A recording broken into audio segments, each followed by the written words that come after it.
Depuis hier, nous avons commencé à parler sur le nom de l'Éternel. Nous avons commencé à parler sur le nom de l'Éternel. Et c'est par là que nous sommes ce soir pour poser encore des fondements solides.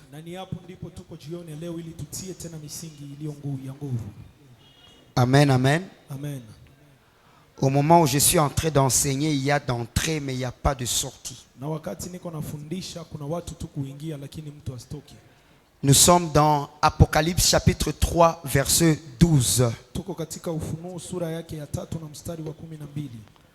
Apocalypse chapitre 3, le 12e verset.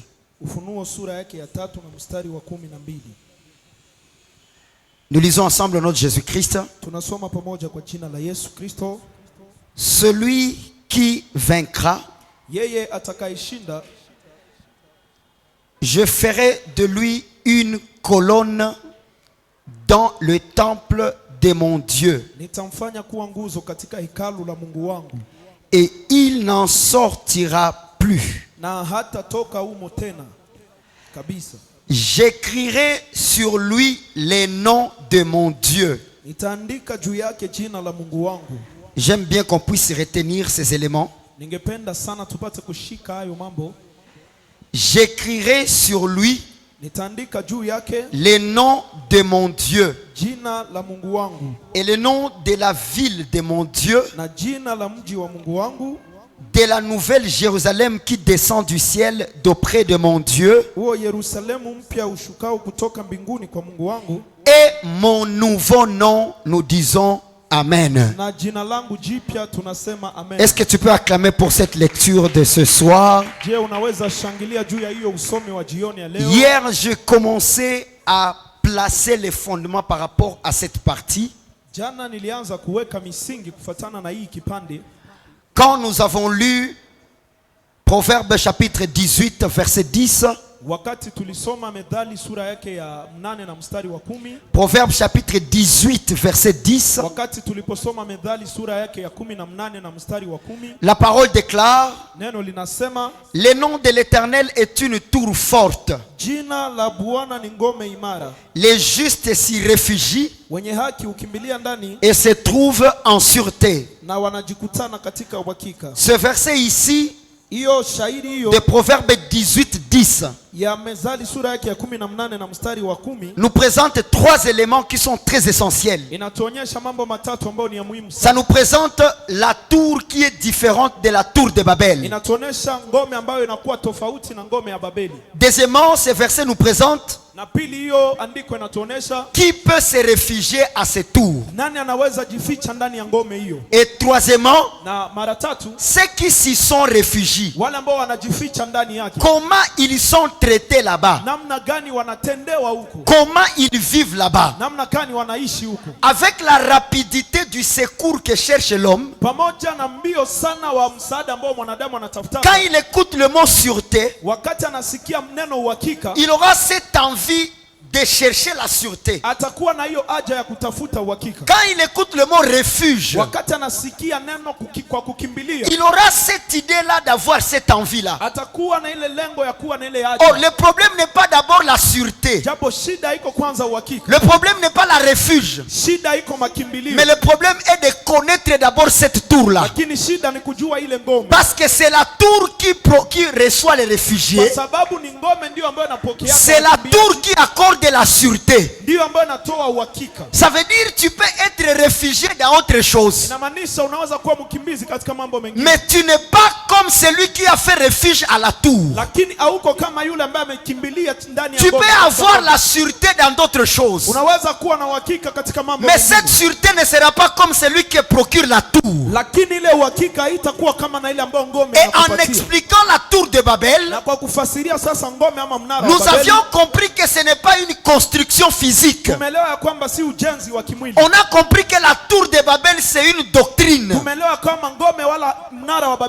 C'est un enseignement qui a comme objectif prévaloir la sagesse humaine. Ok,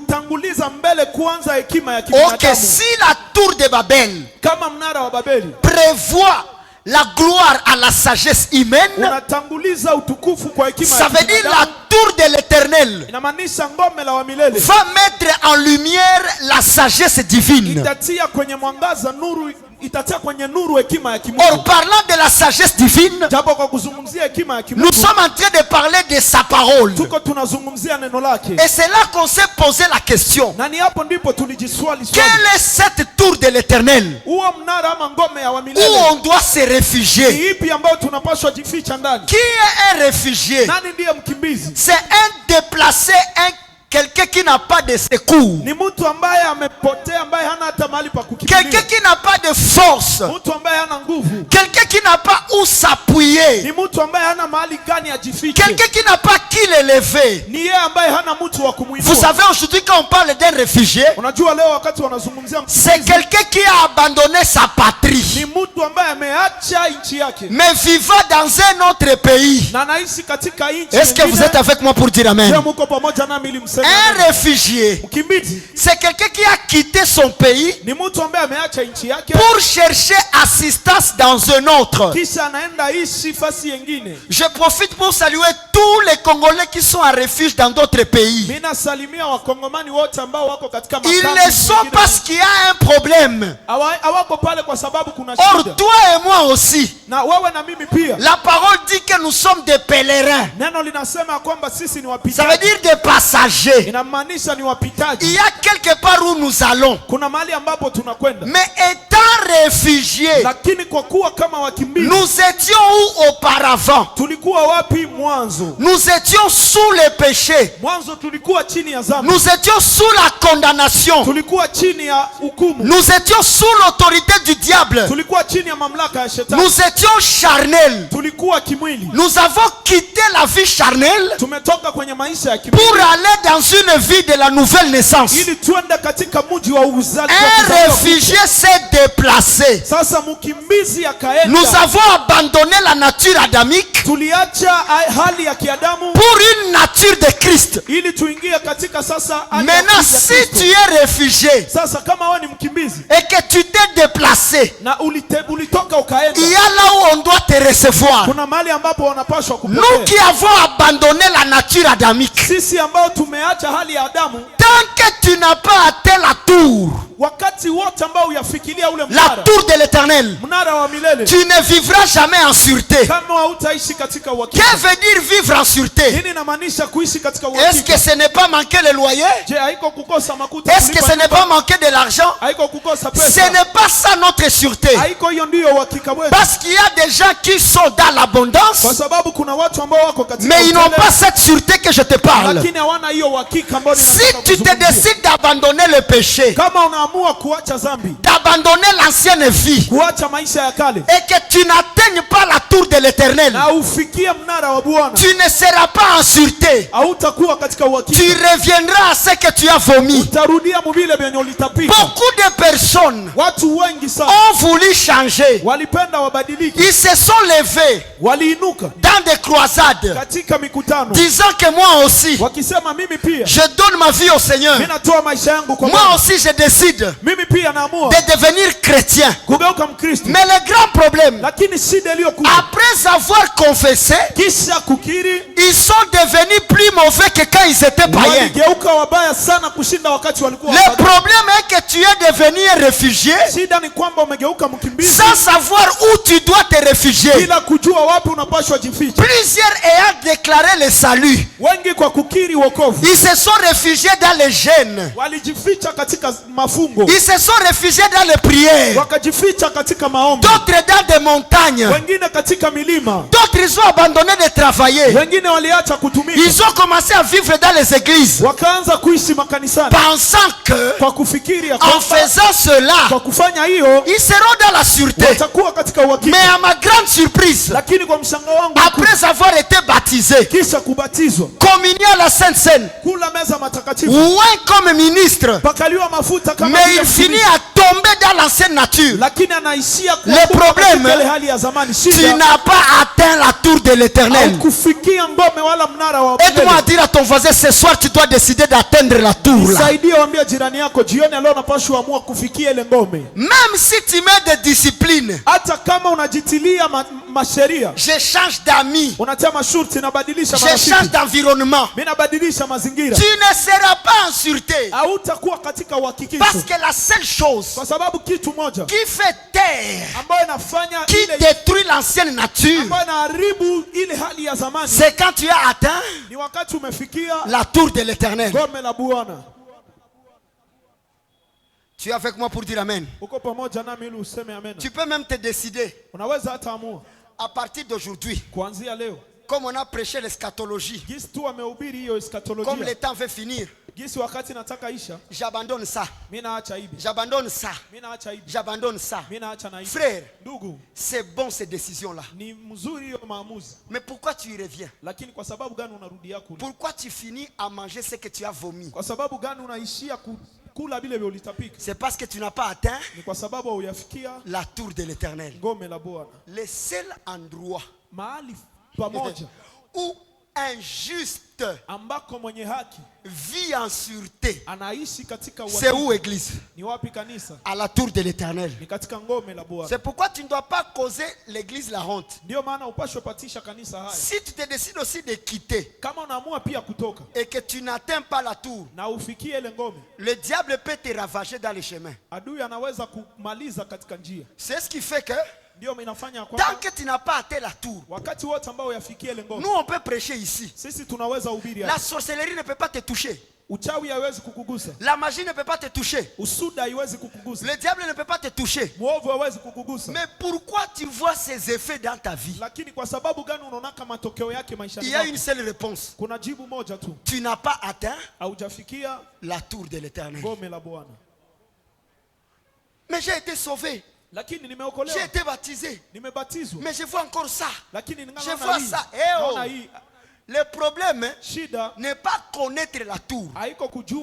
Mais le problème, c'est atteindre et demeurer dans la tour. Dis à deux personnes, le nom de l'Éternel est notre sécurité. Je vous montre la deuxième des choses par rapport à la tour de l'Éternel. Je l'avais un jour dit ici. Lorsqu'on était en train de bâtir les villes, il y avait des villes qu'on appelait banlieues. Que dit la parole? Si tu as tué, si tu as fait des dégâts, si tu as blessé quelqu'un et qu'on parvient à t'attraper là où tu étais, tu méritais le jugement de ceux dont tu as fait le mal. Mais la parole déclare, si tu parvenais à t'échapper et à courir jusqu'à arriver dans la banlieue, or la banlieue n'était que de ville de Lévites.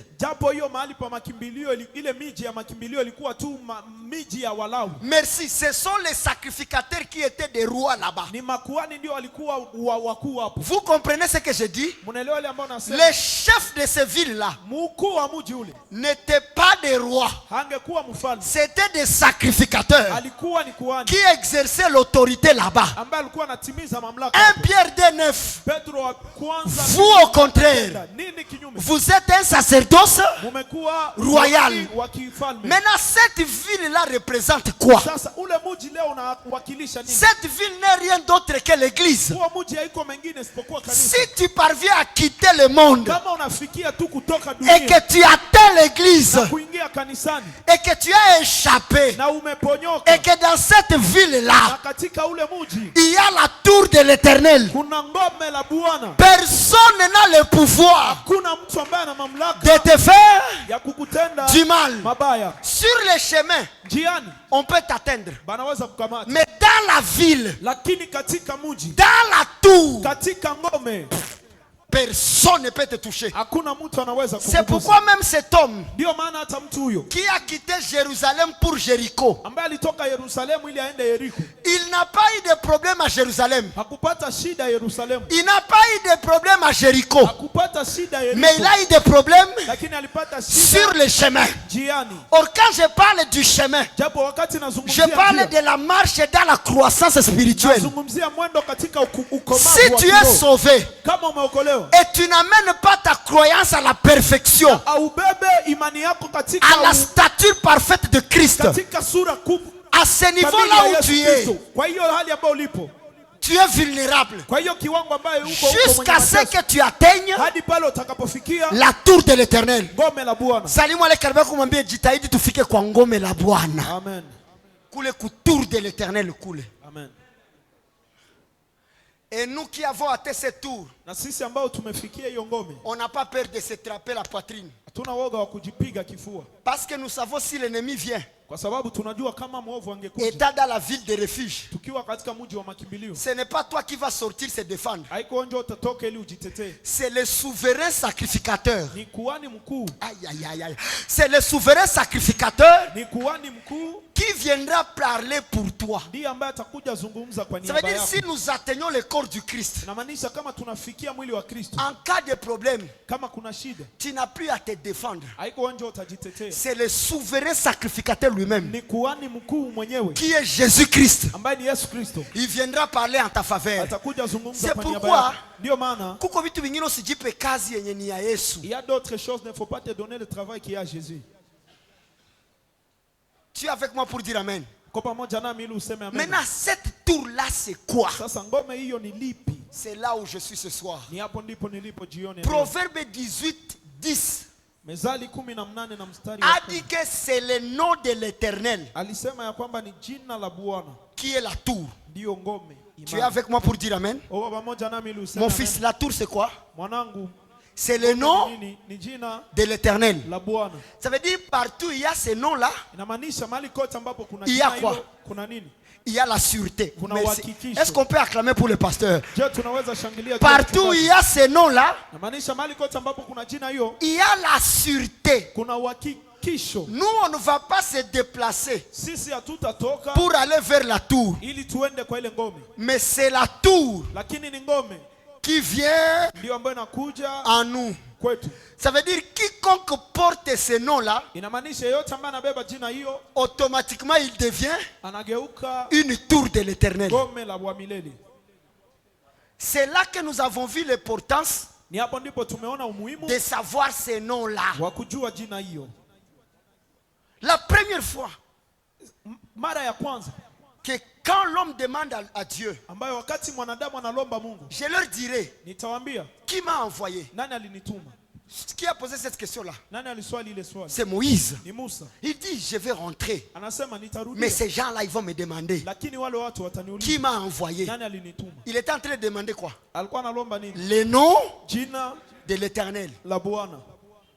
C'est ce qu'il voulait savoir. Ndio ambao alitaka Parce qu'il kujua. savait, Kwa sababu alijua si seulement je descends en Égypte kama tu mimi nashuka Misri et il y a le nom de l'Éternel, kuwa na jina la Bwana, le peuple sera taifa dans la sûreté. kuwa katika uhakikisho. Mais regarde la réponse. Lakini angalia jina, Va leur dire wendo waambie que c'est Jésus qui t'a envoyé. ya kwamba ni mimi niko ndiye ambaye nakutuma. Or, Jésus, c'est la conjugaison du verbe être à la première personne du singulier. Japo mimi niko ni kutamka hiyo tendo niko kwa sura ya kwanza. Ça veut dire, moi aussi, Inamaanisha mimi pia je suis. niko. Toi aussi, tu peux dire, Wewe unaweza sema je suis. na mimi niko. Et à ce temps-là, quand j'avais des révélations terribles, Na wakati ule wakati nilikuwa ningali na maufunuo ya ajabu, j'avais dit, nilisemaka quand tu prends je suis, wakati unachukua niko, tu enlèves la lettre I, unatosha ile tamko I, ça devient Jésus. inageuka Yesu. Le I, c'est quoi? Ile I ni nini? C'est l'incrédulité. Ni kutokuamini. Pale pale mimi nabana jina Sarai.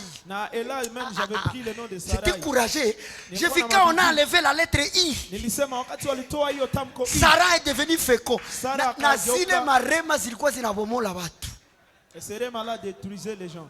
Alors que l'Éternel lui-même Japo Bwana mwenyewe n'est pas Jésus. haiko Yesu. Mais l'Éternel c'est le Père Lakini Bwana ni Mungu de Jésus. wa Yesu. Il rentre, il dit, Anarudi anasema je suis m'a envoyé. niko amenituma. Regarde le problème. Angalia shida. Tant Tant que tu ne connais pas le nom de l'Éternel, wakati wowote ujue jina la Bwana, au lieu que ton problème change, japo shida yako ibadilike, ça devient inageukaka plus compliqué. ngumu tena zaidi. Et là, Na hapo Pharaon a dit, Farao akasema, ce peuple, hii taifa ils vont commencer à aller chercher l'herbe eux-mêmes wataanza tafuta majani et wenyewe on va augmenter le nombre de briques. na wataongeza hesabu ya matofali. Et le peuple a dit à Moïse, Na taifa liliambia Musa, avant que tu ne viennes kabla hujakuja nous parler de ton Dieu, kutuzungumzia Mungu wako, nous étions bien. tulikuwa vizuri, Mais depuis que tu es venu, lakini tangu ulikuja tu le problème s'est augmenté. shida ikaongezeka. Voilà même ce qui se passe dans la vie des chrétiens. Tazame na upitikana hata katika maisha ya Depuis qu'on a commencé à te parler de Dieu, tangu walianza kuzungumzia juu ya comme on ne t'a pas fait connaître son nom, jinsi tu hawakuwa wamesha kujulisha au jina lieu que lake, les choses avancent, pari mambo iendelee, bitu biko binafanya nini? les choses commencent à faire Biko quoi? naribika même problème qu'en Égypte. Shida moja kama Salut ton voisin, dis-lui c'est le nom de l'Éternel qui donne la sûreté. Salimu jirani yako umwambie ni jina la Bwana ndilo linatoa C'est uhakika. le nom de l'Éternel. Ni jina la Bwana. Leo ndatapa hii jina sana.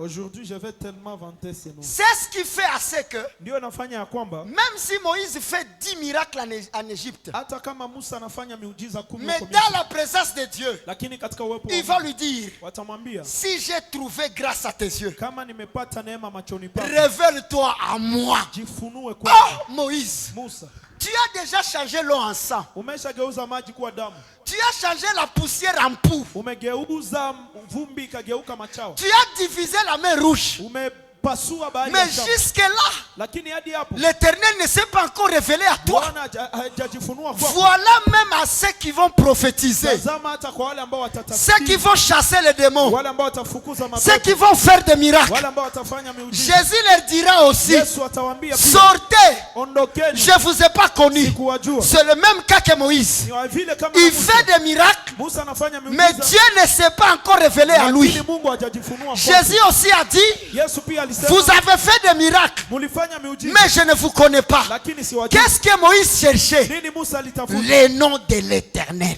Jina la Bwana.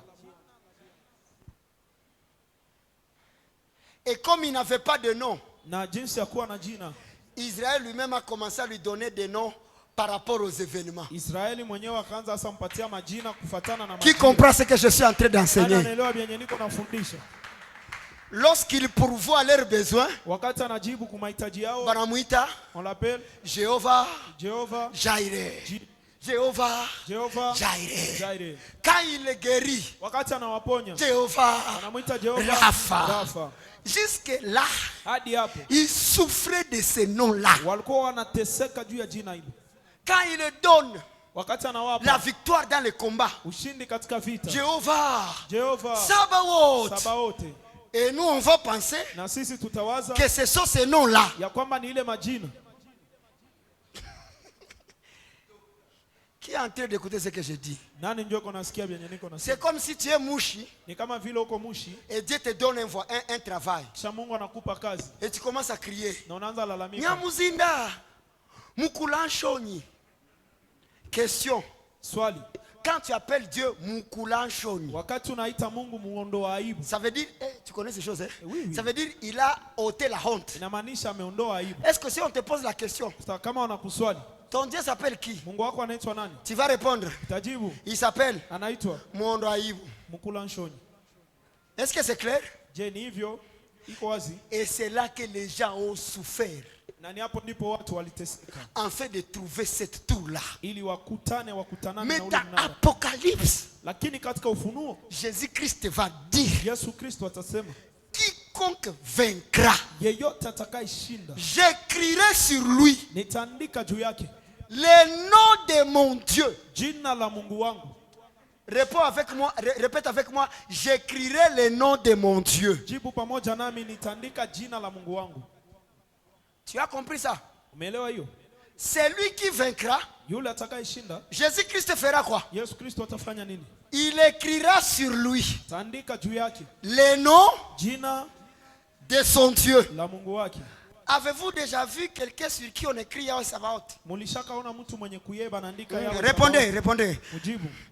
Avez-vous déjà vu un chrétien wanaandika kwa jina ya Mungu? Mumewahi kuona un chrétien mwenye wanaandika huo sur qui on est? C'est une promesse de ceux qui vaincront. Ni ahadi ya wale ambao watakao. Or nous sommes plus que japo sisi ni zaidi vainqueurs. Ça veut dire inamaanisha ile jina ce nom là ishanjo tuyala nous est déjà rempli. Mais tu ne sais pas lakini haujue que c'est ça le nom de l'Éternel. kwamba ndio jina la Bwana.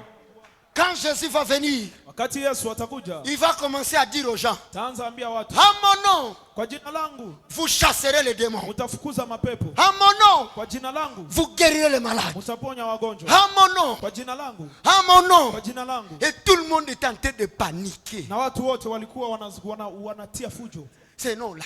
Jina hiyo. Ces noms-là. Jina hiyo. Ces noms-là. Jina hiyo. Jusqu'à ma grande surprise. Hadi kwa mshangao wangu mkuu. Un jour, siku moja, les apôtres vont rencontrer quelqu'un qui est en train de chasser les démons. Mitume watakutana mtu ambaye anafukuza mapepo. Ils vont venir dire à Jésus, watakiambia Yesu, nous avons rencontré quelqu'un tulikutana mtu qui est en train de chasser les démons. ambaye anafukuza mapepo. Mais malheureusement, lakini kwa il ne marche pas avec nous. Hatembei nasi. Tuka mukataza. On l'a interdit. Usifukuzake tena mapepo. Ne chasse plus les démons. Jésus leur a dit, Yesu akawaambia, pourquoi mlimkataza? Kwa sababu gani vous l'avez interdit? S'il le fait comme nous, kama anaifanya kama sisi, ça veut dire il est avec eux. Inamaanisha iko pamoja. Il est avec nous. Nasi. Maintenant la question. Sasa swali. Quel est ce nom? Hiyo jina qui guérit toute maladie. ambayo inaponya magonjwa yote. Quel est ce nom-là? Ni jina ipi? Devant qui tout genou fléchit. Hiyo ambayo mbele yake kila goti linakunjwa. Vous savez que veut dire tout genou fléchit? Unajua inamaanisha nini? Ce n'est pas les zones. C'est pas les genoux comme ça. Haiko hii magoti yetu ya. Ça veut dire témoigner le respect. C'est ça fléchir. Inamaanisha kuonyesha heshima, hiyo ndio ça veut dire devant ce nom-là. Inamaanisha mbele hiyo jina. Les démons vont dire mapepo itasema hapa hivi. Ici. Nous devons fléchir. C'est pourquoi vous voyez même les frères de Joseph n'ont pas fléchi quand ils connaissaient son nom. Ils ont appelé rêveur. Voici ce rêveur. Mais quand il était en refuge et qu'il a porté un autre nom, Safnat Panea, à cause de ce nom-là qu'il ne savait pas,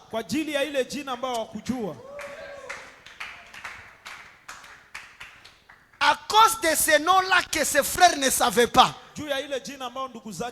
ils ont fini par faire quoi? Par fléchir. Est-ce qu'ils ont fléchi devant Joseph? Ils ont fléchi devant qui? Devant Safnat Panea. Devant celui qui porte un nouveau nom. Or Jésus-Christ aussi, il disait, n'est-ce pas le fils de Joseph? Nous ne connaissons pas sa mère, nous ne connaissons pas sa sœur, parce qu'il n'avait pas encore mouru. Mais quand il est mort et ressuscité et qu'il a porté le nom qui est au-dessus de tous les noms, et c'est en ce nom-là que tout genou doit faire quoi? Doit fléchir. Donc même toi, quand on cite ce nom, ferme ta bouche. Quand on cite ce nom-là, n'ose même pas discuter. Ferme ton clapet. Vous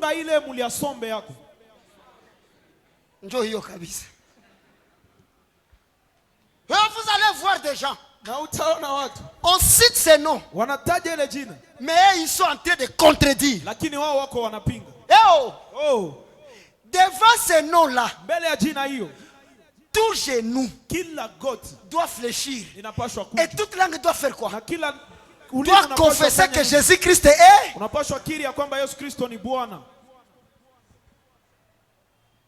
Et puis, tu nous appelles pour ces noms-là. Et puis tu commences à nous dire tes histoires. Comment le nom qui nous a donné la victoire devient le nom que tu utilises pour nous montrer que nous sommes faibles? Vous ne comprenez pas ce que je dis. Sans ces noms-là, les sorciers avaient de l'autorité sur nous. Mais depuis que Christ a écrit ces noms sur nous, Nous sommes devenus plus que. Mais toi, tu utilises les noms pour nous montrer les stratégies des sorciers.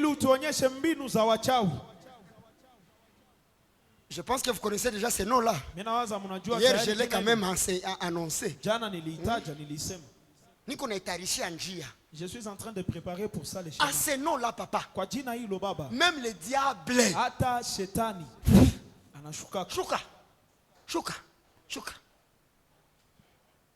Parce que même lui-même connaissait la force de ces noms-là. Il n'est pas venu tenter Jésus par de magie. Mais il est venu lui tenter en ces noms-là. Tu ne comprends pas ce que je suis en train de dire. Il était en train de lui dire. Il est écrit. Il est écrit. Parce qu'il savait que c'est ce seul nom-là qui peut faire tomber ce qui ne peut pas tomber. Jésus, il venait de finir 40 jours. Mais le diable connaît que l'arme la plus lourde, il est. Même le diable connaît que ce qui est écrit, papa, que ni kweli na ni amina. Mais toi, on te présente ce qui est écrit. Tu refuses. Maintenant, entre toi et le diable, qui est incrédule? Au moins, le diable croit à ce qui est écrit. Mais mon Christ, qu'on a c'est plus mauvais que Sodome. Au moins, le diable connaissait que si je montre, il est écrit.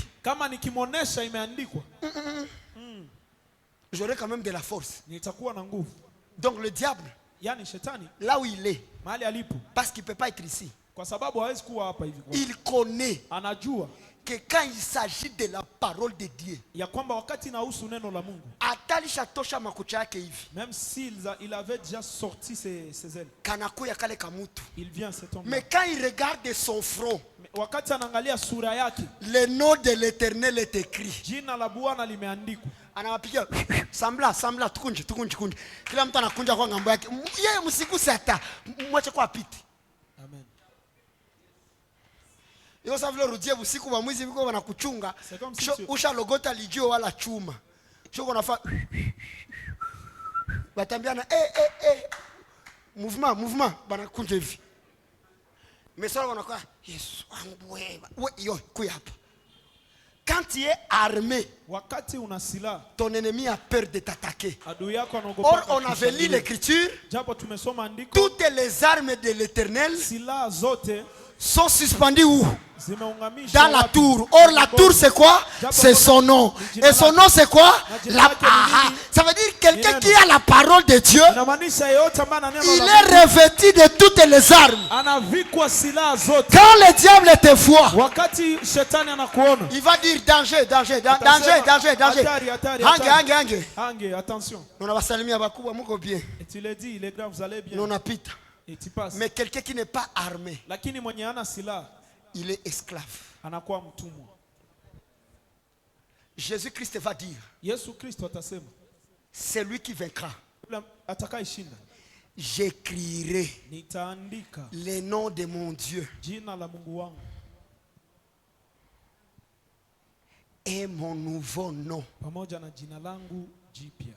Hapa ndio kuko dossier. C'est ici où il y a le dossier. Wakati gani balipatia Yesu jina mupya?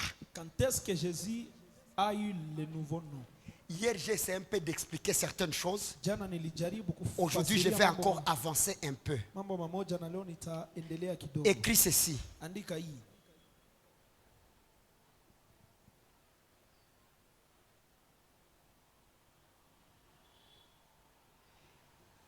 Écris ceci.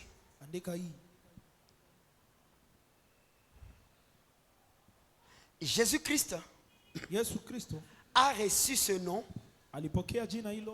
par rapport à l'œuvre parfaite de la croix. Ça veut dire, quand il a accompli l'œuvre de la croix, il a reçu un nouveau jina nom. jipya. Philippiens Wa Filipi chapitre 2 sura yake ya pili verset 8. mstari wa 8. Frère, ce qui est écrit. Tu es qui pour refuser ce qui est écrit? Iliyoandikwa wewe ni nani juu? Philippiens 2:8. Filipi 2 na La mstari parole déclare. 8. Neno linasema Il s'est humilié lui-même, bali alijifanya kuwa hana utukufu mwenyewe, se rendant obéissant jusqu'à la mort, akatii hadi kifo, même jusqu'à la mort de la croix. hadi kwa kifo ya msalaba. Vous voyez? C'est pourquoi. Kwa hiyo ndiyo maana. Vous comprenez? Mnaelewa? Est-ce qu'il a reçu le nouveau nom parce qu'il a guéri les malades? Je, amepokea jina jipya kwa sababu Répondez, amepona église. wagonjwa? Est-ce qu'il a reçu un nouveau nom parce qu'il marchait au-dessus des eaux? Amepokea jina jipya kwa sababu alitembea juu ya maji? Il a reçu un nouveau nom Alipokea jina jipya parce qu'il s'est humilié kwa sababu alijinyenyekeza lui-même yeye mwenyewe jusqu'à la mort, hadi kifo, à la mort de la croix. kifo ya msalaba. C'est pourquoi. Ndiyo Donc, maana comme il est mort, gisi alikufa, c'est pourquoi ndiyo maana aussi Dieu l'a souverainement élevé. Mungu alimwadhimisha mno. Ça veut dire Jésus-Christ a été élevé Na maanisha Yesu Kristo par rapport à aliinuliwa quoi? kufuatana na nini?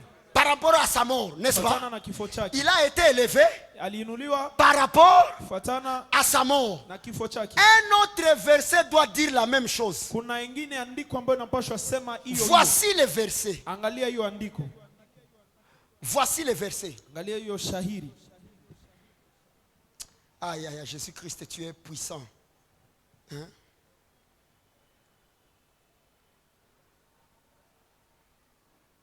La parole déclare ceci. Neno linasema hivi. Jean. Yohana chapitre 12 verset 32. Yohana sura yake ya 12 na mstari wa 32. Jésus est en train de parler. Yesu yuko nasema. Il dit ceci, ma sœur. Anasema hivi dada yangu. Jean 12 32. Yohana sura yake ya 12 mstari wa 32. Et moi. Na mimi. Qui est en train de parler? Nani iko na Répondez église, qui est en train de parler? Il dit quoi? Anasema et moi. Nami. Quand j'aurai été élevé de la terre, nikiinuliwa juu ya nchi, j'attirerai tous les hommes vers moi. Nitawavuta wote kwangu. Verset 33 va expliquer. 33 itaendelea. En parlant ainsi, kwa kusema hivyo, il indiquait de quelle mort il devrait mourir. Alikuwa akionyesha ni mauti gani atakayokufa. Ça veut dire la clé de l'élévation de Christ. Inamaanisha funguo ya kuinuliwa kwa Kristo. C'était quoi? Ilikuwa nini? C'était la mort. Kwa kifo. C'est là que je vous avais dit. Ni hapo ndipo niliwaambia. Nous avec Christ. Sisi pamoja na Kristo. Notre puissance ne tient pas à sa naissance. Nguvu yetu haifatane na kuzaliwa kwake. Mais notre puissance, lakini nguvu yetu, tient à sa mort. Inaambatana na kifo. Je l'ai toujours expliqué ici. Nilishaka ifasiria tu hapo. Le cœur de l'insensé. Roho ya mpumbafu mjinga. Aime quoi? Iko wapi? Il aime la maison de la fête. Inapendaka nyumba ya karamu. Mais le cœur du sage, lakini roho ya mwenye hekima, il aime la maison de deuil. Vous vous rappelez? Et c'est là que l'Écriture va aussi dire, vaut mieux le jour de la mort que de la naissance. Luc 24, 44. Jésus-Christ va dire, mais c'est ce que je vous disais, qu'il fallait que ça s'accomplisse par moi. Ce qui était écrit. Ça veut dire la mort et la naissance concernait qui? Jésus-Christ. Jésus-Christ a un jour de naissance et il a un jour de mort. Le jour de la naissance a été annoncé à la maison d'Israël. Mais le jour de la mort, Paul a dit, voici la gloire annoncée aux païens. Je ne veux pas savoir au milieu de vous autre chose que Jésus-Christ crucifié. Et je vais vous parler qu'il est mort selon l'écriture, enseveli selon l'écriture et ressuscité selon l'écriture. Bonne nouvelle. La bonne nouvelle n'est pas sa naissance, mais la bonne nouvelle, nouvelle, c'est la mort et la résurrection. Pourquoi? Parce qu'il a dit, c'est quand je mourrai que j'attirerai plusieurs hommes vers moi. À sa naissance, Christ ne nous a pas attirés vers lui, mais par sa mort, qui va célébrer la parole du Seigneur, par sa mort, nous avons été attirés vers lui. C'est pourquoi autrefois je vous ai dit, quand il a été crucifié, nous avons été crucifiés avec lui.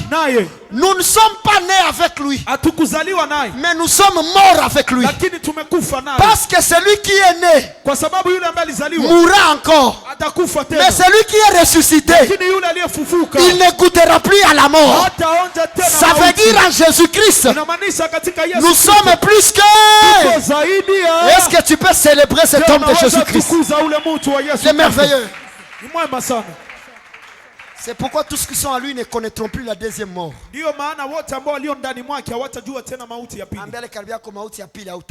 à ton voisin, tu ne vas pas plus goûter à la deuxième mort. Écrit par ces versets, nous confirmons qu'il a reçu un nouveau nom. Quand? C'est après la mort. Écoute ces versets. Écoute ces versets. Itakusaidia na itakubariki. Ça va t'aider et ça va te bénir.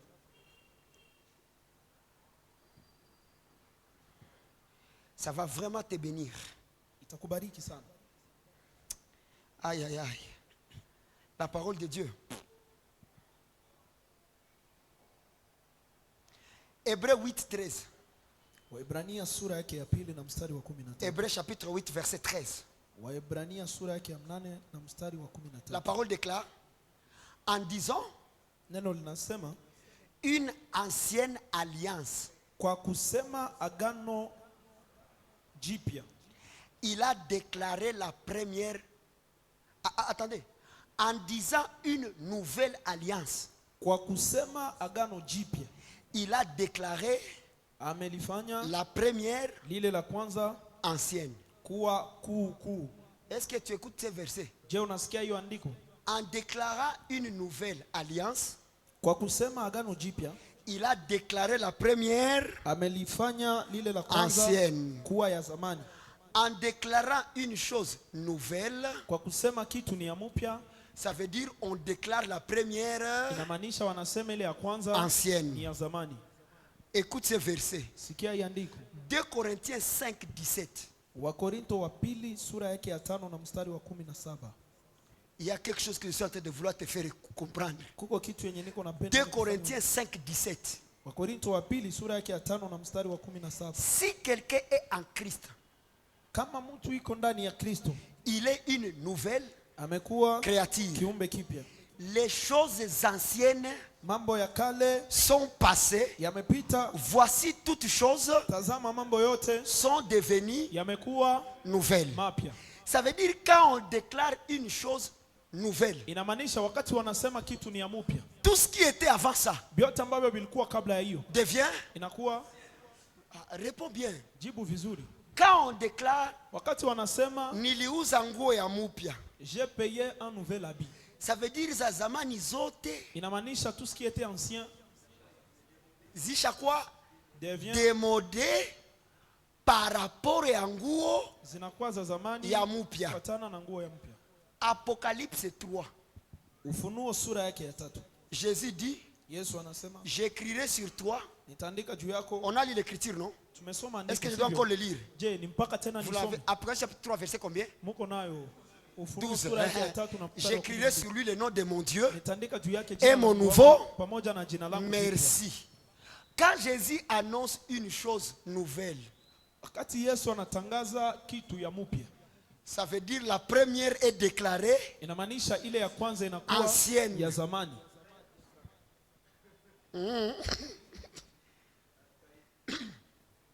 Quand il déclare qu'il a un nouveau nom, wakati anasema ya kwamba ana jina jipya, ça veut dire le premier qu'il portait inamaanisha ya kwanza yenye alikuwa anabeba devient inakufanya nini? ancien. Ina expire. Or, quel est le premier nom? Japo jina ya kwanza ni nini?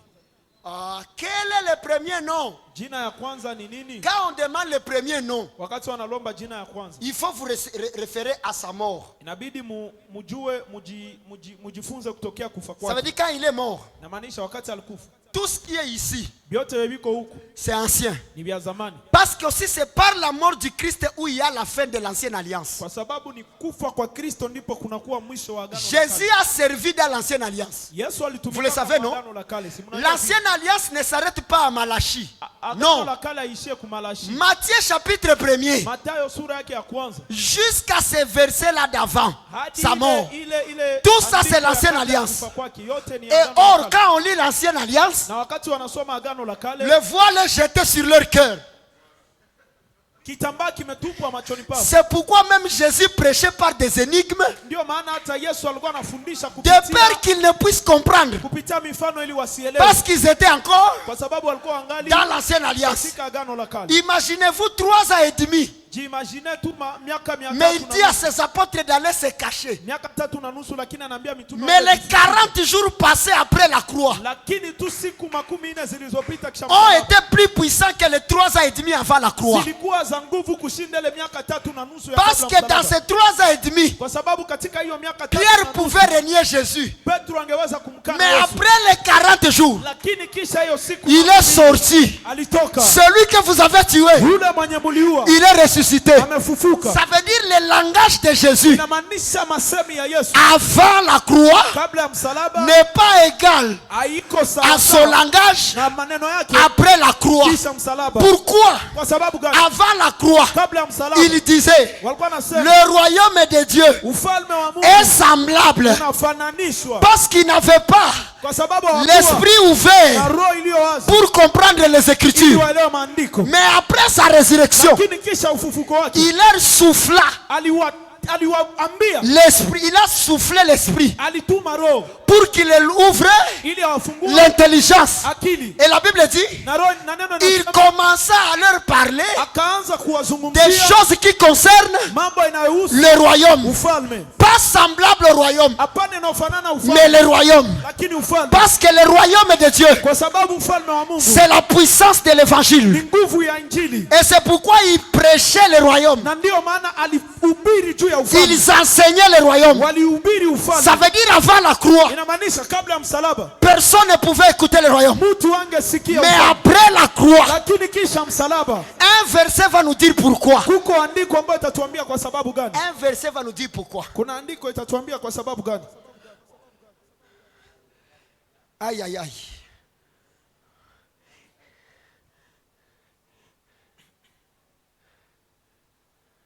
La parole dit, 2 Corinthiens chapitre 5 verset 16. Je ne pense pas que tu as déjà lu ce verset là. La Bible dit ceci. Les saintes écritures déclarent. On acclame d'abord pour ce verset. L'écriture dit ceci. Ainsi, dès maintenant, nous ne connaissons personne selon la chair. Parce que nous sommes déjà nés en Christ, n'est-ce pas?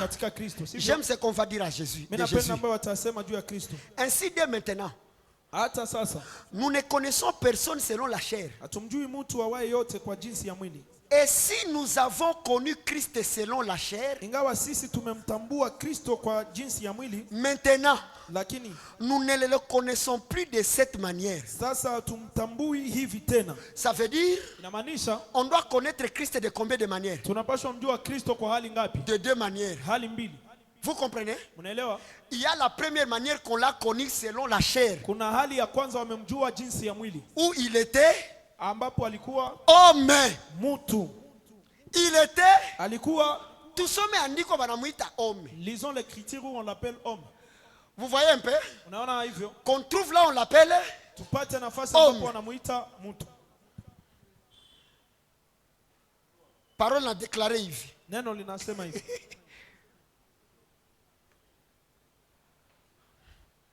Andiko njoo hapa.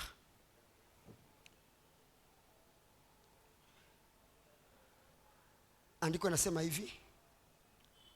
Excusez un peu. Excusez.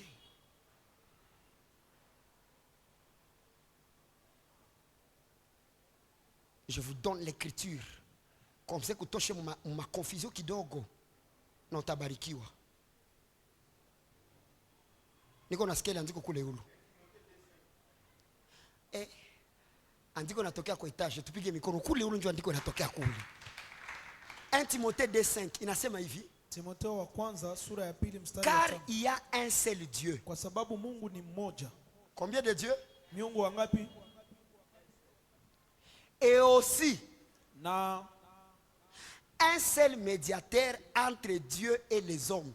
Patanishi mmoja kati ya Mungu na wanadamu. Il y a combien de dieux? Kuna Mungu wangapi? Il y a combien de médiateurs? Kuna mpatanishi wangapi? Turudilie tena.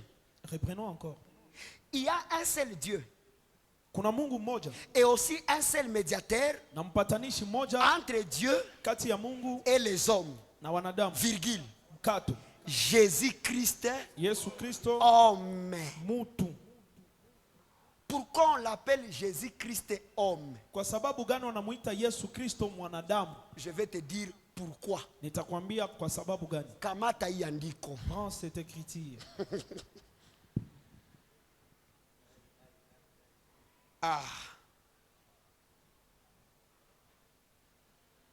Parole inasema hivi.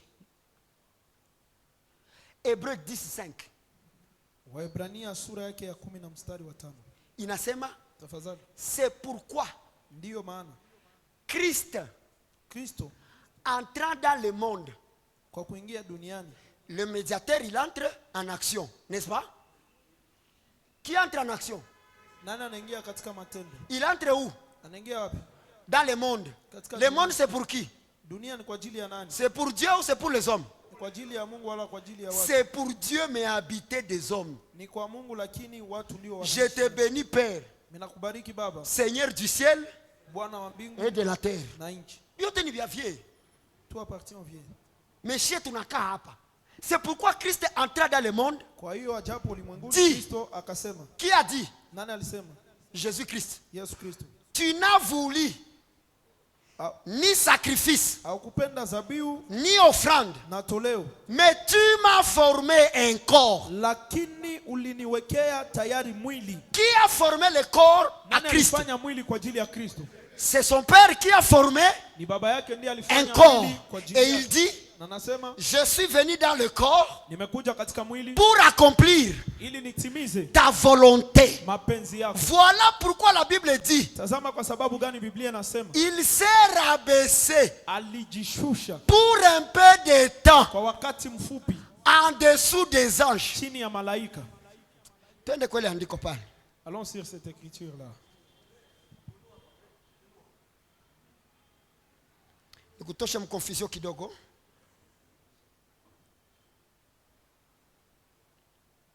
Hébreux chapitre 2. Waebrania sura yake ya 2. Verset 7. Mstari wa 7.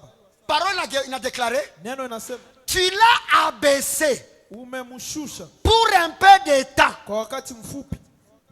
En dessous des anges. Chini ya malaika. Quand est-ce que Christ était en dessous des anges? Wakati gani Kristo alikuwa chini ya malaika? C'est tout le temps. Ni wakati wote qu'il était alikuwa sur la terre duniani kama homme. Mwanadamu. C'est pourquoi l'écriture va déclarer ceci. Ndio maana andiko litasema hivi. Il était en forme de Dieu. Alikuwa kwa umbo la Mungu. Mais il n'a pas vu ça comme un proie arrachée. Lakini hakuiona kama nyama ya kuteka. Aïe aïe, twende pale. Aïe aïe aïe. Huyu Yesu ni mwanaume sana.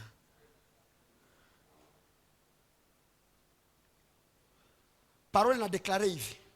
La parole déclare ceci. Et Philippiens chapitre 2, rapidement, Baraka Chakwa Mingi. Philippiens 2:5. Philippiens 2:5. Wafilipi 2 na mstari wa 5. Ayez en vous les sentiments qui étaient en Jésus-Christ. Iweni na nia hiyo iliyokuwa ndani ya Kristo. Quel sentiment? Ni nia gani? Verset 6. Mstari wa 6. Lequel? Ambaye. Make huyu Yesu. Donc c'est Jésus. Existant. Yeye alikuwa en forme de Dieu. Na namna ya Mungu. Vous voyez? Il existait dès le commencement. Yeye mwanzo alikuwa en tant que la première créature de Dieu. Kama vile uumbaji wa kwanza wa Mungu. Que Dieu a engendré. Ambayo Mungu alimzaa. Il existait. Alikuwa en forme de qui? Katika de son père. Ya baba yake. Existant en forme de Dieu. Alikuwa yuna n'a point regardé naye hakuona comme une proie arrachée d'être égal avec Dieu. Kuwa ni kitu cha kushikamana nacho kuwa sawa na Mungu. Voilà comment alikuwa sawa na Mungu. Parce que il portait la nature de son père. Alikuwa sawa na Mungu kwa sababu alibeba hali ya baba yake. Avant qu'il ne vienne dans la chair. Kabla hajakuja katika mwili. Il avait la nature de son père. Alikuwa na hali ya baba yake. Mais en entrant dans la chair, lakini kwa kuingia katika mwili, il a abandonné cette nature. Aliacha hiyo hali. Pourquoi? Kwa sababu gani? Parce que quand il est homme, kwa sababu wakati ni mwanadamu, et qu'il vient mourir, na anakuja kufa, il ne peut plus s'appeler Dieu. Hawezi jiita tena Mungu. Témoin. Shahidi. Ézéchiel 28. Ezekia 28. Ézéchiel. Ezekiel lit. Ezekiel tafadhali. OK. Ézéchiel chapitre 28. Ezekiel sura yake ya 28. Inasema hivi. Verset 9. Na mstari wa 9. Quelle prophétie? Unabii gani? Ézéchiel 28 9. Ezekiel, écoute, sura ya 28 mstari wa 9. En face de ton meurtrier. Toi papa. Mbele yake huyo akuwai. Diras-tu je suis Dieu? Je utazidi kusema mimi ni Mungu? Tu seras homme et non Dieu. Utakuwa mwanadamu wala si Mungu. Sous la main de celui qui te tuera. Mkononi mwake akutiaye jeraha. Tu mourras de la mort des incirconcis. Utakufa kifo chao wasiotahiriwa. Par la main des étrangers. Kwa mikono ya wageni. Car moi j'ai parlé. Kwa maana mimi nimenena. Dit le Seigneur. Asema Bwana l'Éternel. Mungu. Il est en train de dire. Iko nasema. Quand tu vas abandonner la forme de Dieu. Wakati utaacha hali ya Mungu. La nature de ton père. Hali ya baba yako. Et que tu portes le corps. Na unabeba mwili. Devant tes meurtriers. Mbele ya yule akuwai. Tu n'oseras pas dire. Hautajaribu kusema. Que tu es Dieu. Ya kwamba wewe ni Mungu. Mais tu seras. Lakini homme. Kuwa mwanadamu. Homme pourquoi? Mwanadamu kwa sababu gani? Parce que tu es venu accomplir la volonté. Kwa sababu umekuja kutimiza de ton père. Mapenzi ya baba yako. Revenons maintenant. Turudie sasa. Et la parole était Dieu. Na neno lilikuwa Mungu. Pourquoi on dit était Dieu? Kwa sababu gani wanasema ilikuwa Mungu? Tu ne t'es pas posé la question pourquoi on le dit au passé. Kwa sababu gani au kujiswali kwa sababu gani wanaisema kwa wakati au commencement était la parole. Mwanzo kulikuwa neno. La parole était neno lilikuwa avec Dieu. Na Mungu. Mais la parole était. Lakini neno lilikuwa. Pourquoi elle était Dieu? Kwa sababu gani ilikuwa Mungu? Parce que à ce temps ici. Kwa sababu kwa wakati huo. Quand on parle de Jean. Wakati wanazungumzia Yohana. Jésus-Christ était déjà né. Yesu Kristo alikuwa ameshazaliwa. Il était déjà dans la chair, on est en train de nous parler de son histoire. Alikuwa katika mwili wako wanatuzungumzia. On dit était Dieu. Wanasema alikuwa Mungu. Parce que quand il a porté la chair. Kwa sababu wakati alibeba mwili. Il a cessé d'être Dieu. Aliacha kuwa Mungu. Il est devenu homme. C'est pourquoi à la résurrection, son Dieu qui est son Père va encore l'établir Dieu. Voyons l'écriture. Tuone andiko. Uko na gisi kweli aba iforsa kenda na jipata opeke.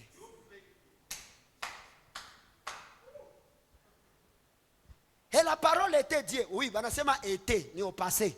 Na neno lilikuwa Mungu ndio wanasema. Wako natatuambia leo. Sababu ni wakati uliopita. Ni était papa.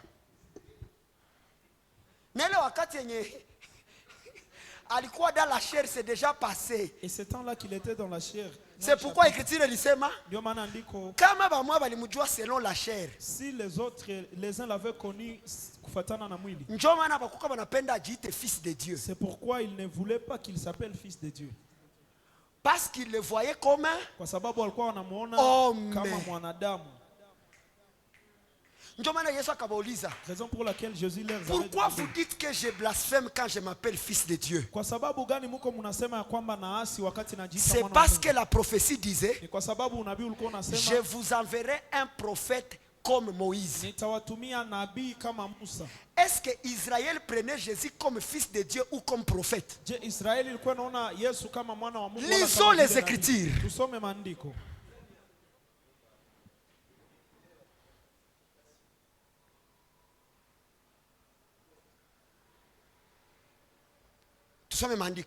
Ils ont les Écritures.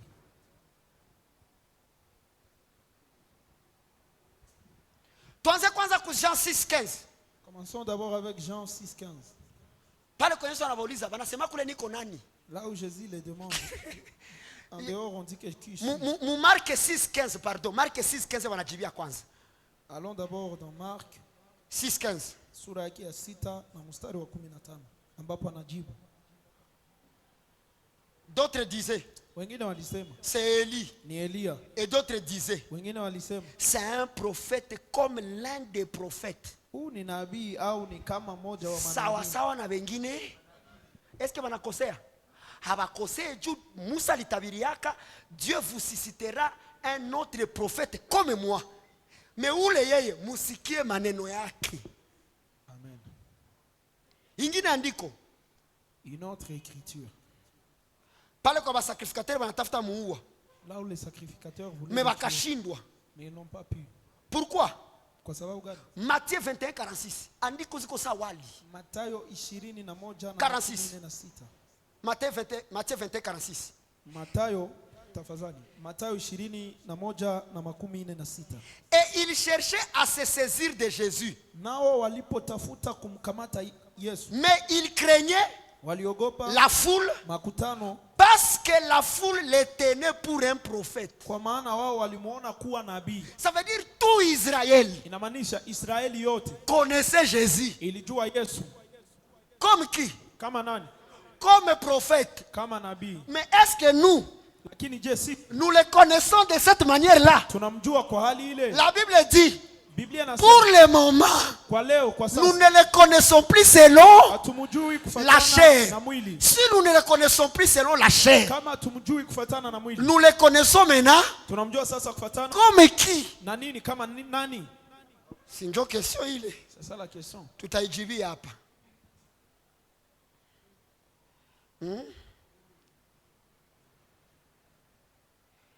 Je trouve une écriture.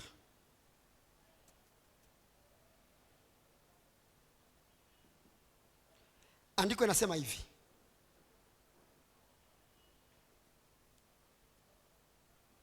Jean 10:36. Yohana sura yake ya 10 na mstari wa 36. Hii verset kwa hatari. Jean 10:36. Yohana 10 na 36. Celui que le Père a sanctifié. Yeye ambaye Baba alimtakasa. Et envoyé dans le monde. Akamtuma ulimwenguni. Yo, Baba alifanya kwa nini? Le Père avait fait quoi d'abord? Alisanctifié kwa nani? Avait sanctifié d'abord qui? Son fils. Mwanae. Et puis akamtuma wapi? Puis l'a envoyé où? Mudunia. Dans le monde. Sa fils alivalaka mwili. Quand le fils avait porté. Njo malaika kasema. C'est là que l'ange avait dit. Sa tavala mwili. Quand il portera la chair. Njo mutamuitaka. C'est là que vous l'appellerez.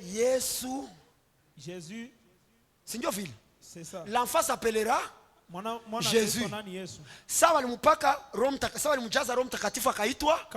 Jésus Christ. C'est toujours le mandiko jana.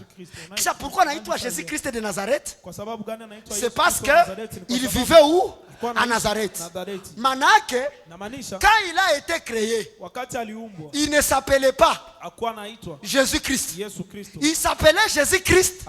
C'est quand il a porté le corps pour venir nous sauver. C'est parce que la Bible dit il nous a réconciliés avec Dieu dans sa chair. Mwili yake ndio kasubiri châtiment. C'est son cœur qui avait subi le châtiment. Son corps. C'est son corps qui avait subi. Andiko Yesu anasema hivi. L'écriture Jésus dit ceci. Celui que le Père a sanctifié et envoyé dans le monde, vous lui dites, bakambia Yesu, tu blasphèmes. Jésus akasema atatufasiria. Et c'est là parce que j'ai dit je suis fils de Dieu. Vous voyez, Israël est bon, napenda tout prophète. Ok. Mais quand Jésus disait fils de Dieu, blasphème. Bakakia tusomea andiko mbaya Yesu alisema niko Mungu. Wapi? Ils nous ont très mal dit. Il savait que son père, tant que tu seras dans le corps,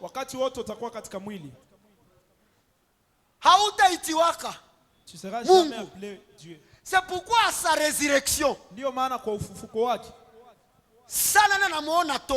quand Thomas le voit, mon Dieu. Il lui dit, il l'appelle mon Dieu. Mungu wangu. On appelle andiko. Tu veux l'écriture? Ni pia unawe. Ni pia baba. Ndio vérité ile. Parce qu'après kukufa, sana fufuka. Quand il est ressuscité. Si ndio pale kwenye mwanamke anatafuta mugusa. C'est là qu'une femme voulait. Akamwambia papa, il a dit, si nikuse kwanza. Ne me touche pas d'abord. Je dois aller où? Pour faire quoi? C'est pour Chayoua. Pour être souverainement. Ili niinuliwe zaidi. Donc il avait dit, ne me touche même pas. Parce qu'il part reprendre l'autorité pour qu'il soit supérieur à tous les anges. Kwa sababu anaenda chukua mamlaka ili awe juu ya malaika wote. Jean chapitre 20. Jean chapitre 20 verset 28. Inasema hivi. Thomas lui répondit, mon Seigneur et mon Dieu. Jésus lui dit, parce que tu m'as vu, tu as cru. Heureux ceux qui n'ont pas vu et qui ont cru. Qui sont ces gens-là? C'est toi et moi. Nous n'avons pas vu, mais nous avons cru.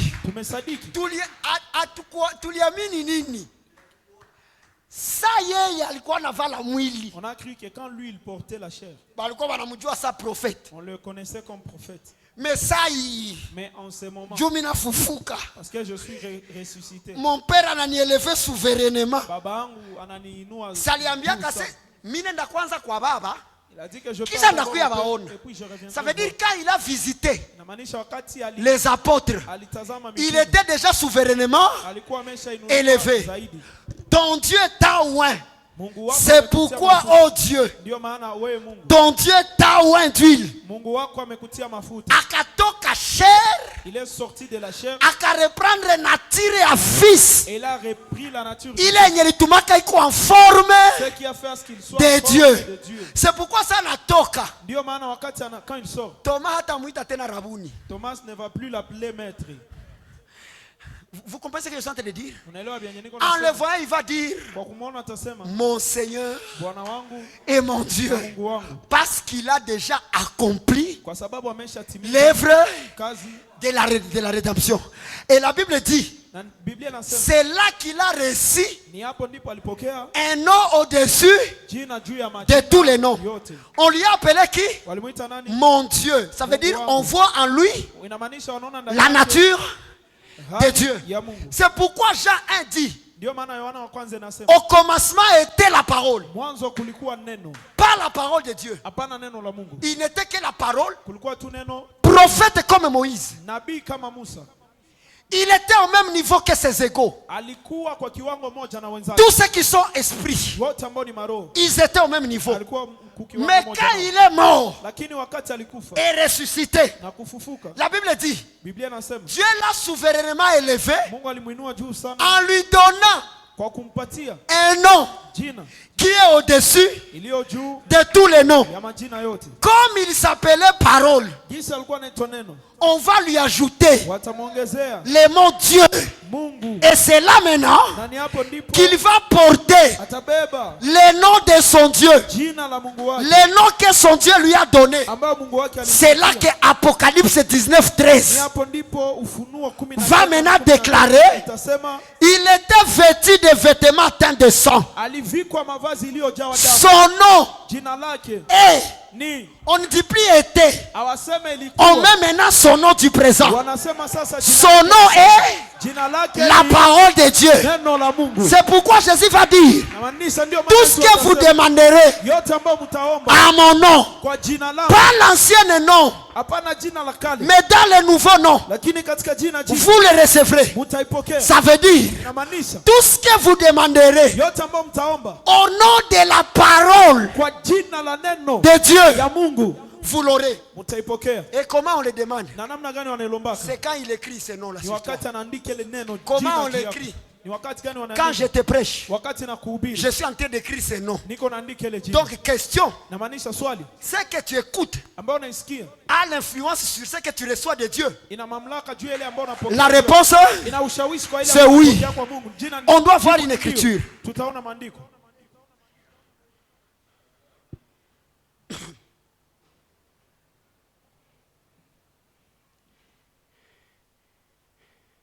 Et c'est par là qu'on termine ce soir.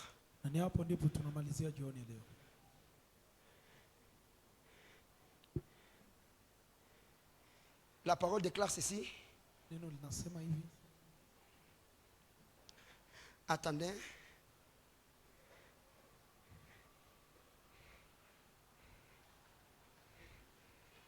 Attendez que personne ne vous ravisse votre récompense. Vous allez voir qu'est-ce qui se passe quand on ravit quelqu'un sa récompense.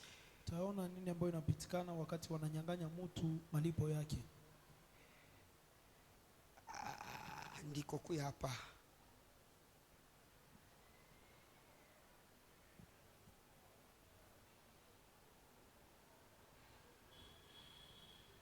À cette écriture-là, je le cherche. Écoutez, attendez. Je l'avais préparé ici, mais il vient de me fuir. L'écriture dit: veille à ce que tu écoutes, de peur que personne ne te ravisse ta récompense.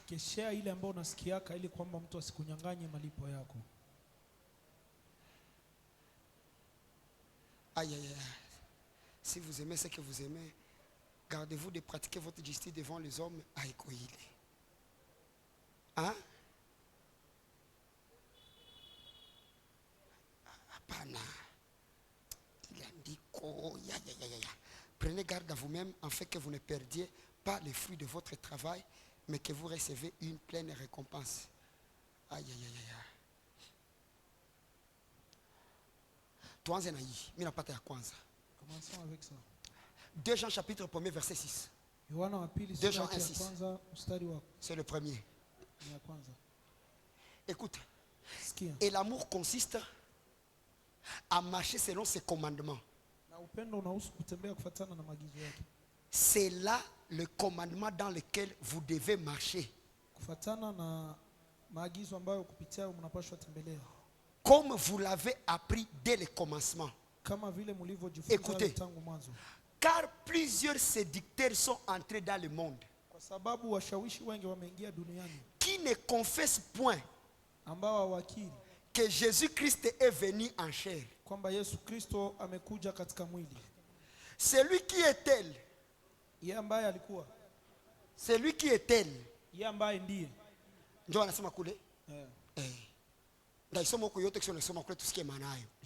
car plusieurs séducteurs sont venus dans le monde qui ne confessent point que Jésus-Christ est venu dans la chair, qu'est-ce qu'il confesse? Il confesse que Père n'a pas envoyé, mais Père est venu lui-même. Wanakiri ya kwamba Kristo hakutuma lakini mwenyewe. Père akajivalia nini? Baba alijivalisha nini? Baba akavala nini? Est-ce que tushaandika kuandiko yenye baba anavala mwili? Au baba alitengenezeaka mtoto wake mwili? Qui est venu dans la chair? C'est Dieu ou le médiateur? Nani alikuja katika mwili? Ni Mungu wala mpatanishi? C'est le médiateur qui est venu dans la chair. Parce que ça n'a kufa. Baba yake ndio anafanya nini? Anamuresusciter. Est-ce qu'on est ensemble? Kisha wanasema c'est lui qui va confesser. Mwenye a confessé que Jésus-Christ ndio alikuwa en chair. C'est lui qui est tel et le séducteur et l'antéchrist. Si ndio ndiko nasema. Mwenye a confessé comment Jésus-Christ est venu dans la chair. C'est lui qui ne confesse pas que Jésus-Christ est venu dans la chair. C'est lui qui est comme ça. C'est celui-là qui, le séducteur et l'antéchrist. Et à cause de cela, verset maintenant 8 tasema, tu as vu le même comme nasikia. Prenez garde à vous-même, afin que vous ne perdiez pas le fruit de votre travail, mais que vous receviez une pleine récompense. Pourquoi on reçoit la récompense? Parce que ceux qui croient à la mort de Jésus, ils ont la vie éternelle. Et le Père a tout donné au Fils. Maintenant, si tu ne crois pas à l'œuvre du Fils, où est-ce que tu auras ta récompense? Je t'annonce ce soir, quiconque croit à la parole de Dieu, il est déjà récompensé par le Père. Est-ce que tu peux te lever et acclamer fortement le Seigneur? Jésus-Christ, notre Sauveur. Est-ce que tu peux acclamer la parole de Dieu? Oh là là là là, je disais, est-ce que tu peux acclamer la parole de Dieu? Ça veut dire quand tu nous dis, je vais vous enseigner la parole de Dieu. Est-ce que tu vas te donner la sagesse humaine? Tu vas nous donner quoi? C'est que Jésus-Christ avait dit. C'est pourquoi on dit que quiconque va plus loin et ne demeure pas dans la doctrine de Jésus, il n'a pas Dieu. Parce que c'est l'enseignement de Jésus qui est la parole de Dieu. Si tu enseignes le contraire de ce que Jésus a dit, tour de Babel. Mais si tu enseignes ce que Jésus a dit, tu as retrouvé la tour de l'Éternel et là tu vas vivre dans la sûreté. Salis 5 personnes et dis-leur, c'est la parole de Dieu qui nous donne la sûreté. Neno peke yake. C'est la parole. Neno. C'est la parole. Neno. C'est la parole. Leo binaikala sasa. Muzuri binekala sawa. Mweko na ingine ya kusema hapa. Atie kidole. Juu kwenye kweli iko ukazake. Hiyo peke na nakuonesha, ona hapa. Ona na hapa. Pendo la Mungu Baba. Que l'amour de Dieu notre Père. Neema ya neno la Mungu. La grâce de la parole de Dieu. Vous comprenez? Imaginez si tushaka kama Yesu ndio parole de Dieu. Wapi kwa wanamheshimia kutupita shi? Pendo la Mungu Baba. L'amour de Dieu notre Père. Neema. La grâce. Il y a tour de l'Éternel. De la tour de l'Éternel. Je suis authentique, non? Et la communion du Saint-Esprit rentre avec chacun de nous en disant à son voisin, quand la parole de Dieu habite en toi, tu as la sûreté. Et que le Seigneur vous bénisse. On se rencontre demain pour la suite.